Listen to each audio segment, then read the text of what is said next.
Welcome back to Chunks Life. Loving the ride, loving the weather. So I've had a 19-year-old bloke from Scotland asking me about choices of bike, like what's good to start out on. And I suggested a 125 4-stroke because everyone knows 2-strokes are more fun, but the rebuilds on them and that, it becomes expensive, becomes hassle, you know. So I suggested a 4-stroke because the beginner. 4-stroke's great.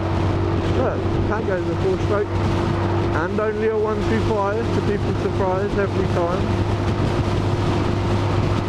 But it's just what you can do with them. 125s are great because you can ride like a lunatic but not actually break the law, if that makes sense, you know. You hit the top ends and things. It feels more rewarding. As you sit on a bigger bike and you want to go as fast as the bike can go, but you can't, no, you can't do it without breaking the laws. So 125s are great fun bikes. That's the main reason that I stopped hating on the Grom, is because 125s can be mad fun, and I see the appeal. A little 125, just because I'm a giant and I can't ride one, doesn't mean I should be hating on them. You can do things like that. Step down again. You can keep up with the traffic. People out there hating on the Chinese bikes, but by the looks of it and their rate of manufacturing and the prices of them, they're going to be sticking. They're going to be the in bike. I can almost guarantee it. Like when I got this bike, Superbike RSR is what it was before I modified the shit out of it and that. But they're £1,500 for about just under $3,000 US in America, and they're a good little 125. They come standard with 9 brake horsepower, so it's not a lot, but the build quality of them is great.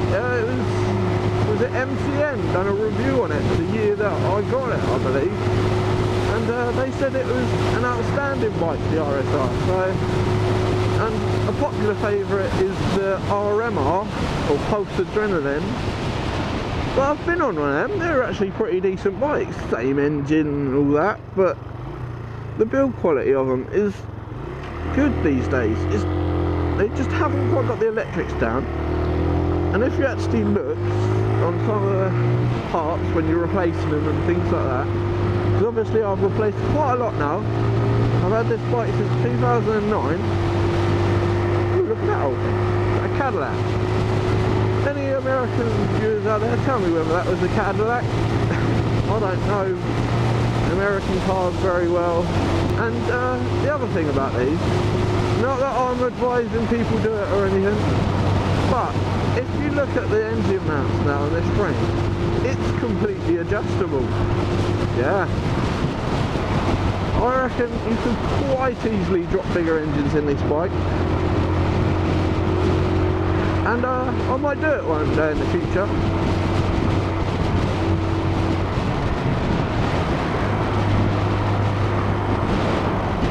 But yeah, people think of things like Groms. Groms are overpriced in the UK. That's the main reason I didn't like them, because the price of them is just not deserving. I could buy for £2,000 less than a Grom, I could get a KTM 390 Duke I've seen. So the 390 Duke is nice, and the second hand one you can pick up, I've seen them going for about £1,000. So a Grom's twice the price. It probably is a bit more fun, to be honest. They're more throw around, but in America I see Groms are cheap. Groms are like these, about the same price as these. So I understand people are going to go for the Honda because of the brand name, but remember, the build quality of these Chinese bikes has improved. When I was a lot younger, so when I was 16, because that's when I first got on the road, I had a moped, and it was an Aprilia I had. But I had a few friends with Chinese bikes, and they didn't stand a chance. They were shit and they broke all the time. But now, look, I think, how many fucking years later, stupid amount of time later, and they've actually improved so much. I'm 27 now, so 11 years later, I'm telling you now, Chinese bikes are not far off the standard of Japanese bikes. You can believe it or not, but I tell you what, go out there, test ride, have a look, rebuild, open up and have a look at the Chinese bikes. You will be surprised. They're copies, but it's not all bad, because if you're copying a good thing and you get it right, you've got a good thing too. It's my way of thinking about it. So yeah, I'm telling you now, people, get out there, check out some of these Chinese bikes. They are surprising as hell, and I hope this has helped you, buddy. They're cheap, they're reliable, strangely enough, which they never used to be. They ride nice, and yeah, there's a lot of modifications you can get for them these days.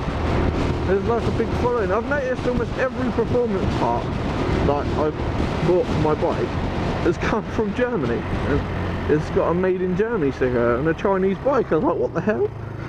But then you look into it, and they're obviously bigger on their tuning scene for this sort of bike. Cheap, reliable, fun and reckless. Because it's what it does, it gives you the opportunity to learn. They're great learning bikes. Like I may be learning still. Well, I am learning still, because everyone, I'm telling you now, you learn something new every day. Like, check my last video, I nearly lost my back end.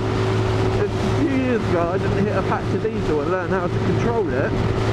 I wouldn't have been able to do that. So Swift, I'll send you a message about doing a safety course thing. I don't know whether you're trying to tell me that you think my riding's sketchy, but I will do one. I've got no problem doing that. I love a challenge, and I think whatever I've learned over the years when doing stuff, I think the best place to learn is on the road, personally. And I know my riding style's not perfect, but I'm comfortable, I'm not dangerous, so it's all good.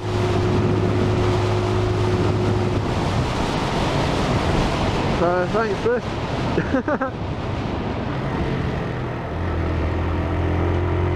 I'm not afraid to take a challenge, and I don't know whether you're trying to say we're riding sketchy or you think it's alright, but I don't know, or whether you think I'm a pro, like I do, because I'm a big-headed bastard. But it's all good. So challenge accepted. Anyway, take it easy all. See you later. Ciao.